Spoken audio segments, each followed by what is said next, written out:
రేవంత్ రెడ్డి గారి బినామీ కంపెనీ మీద CBI దర్యాప్తుకు high court ఆదేశాలు ఇచ్చింది.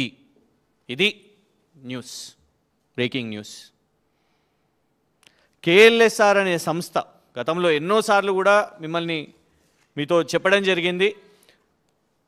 రేవంత్ రెడ్డి గారు పిసిసి ప్రెసిడెంట్గా ఎంపీగా ఉన్నప్పుడు ఏదైతే వాహనం TS075FF0009 ఈ వాహనం కేఎల్ఎస్ఆర్ వాళ్ళు రేవంత్ రెడ్డి గారికి గిఫ్ట్గా ఇవ్వడం జరిగింది. దాన్ని రేవంత్ రెడ్డి గారు ఉపయోగించారు. ఇక కేవలం ఒక కారు ఇచ్చినందుకేనా, లేకపోతే నిజంగానే వారిద్దరు చాలా దగ్గరి స్నేహితులా, లేకుంటే రేవంత్ రెడ్డి గారి బినామీ కంపెనీయా అని పదే పదే చాలాసార్లు కూడా అడిగినాం. మరి ఎందుకో అటు సైడ్ నుంచి ఎవ్వరు కూడా పాపము రేవంత్ రెడ్డి గారిని డిఫెండ్ చేసుకోవడానికి రారు, దాని ఎక్స్ప్లెనేషన్ ఇవ్వడానికి రారు. ఆ కంపెనీ వాళ్ళేమో ఫోన్లు చేసి బెదిరించే ప్రయత్నం చేస్తారు, దీని గురించి మాట్లాడకండి అని.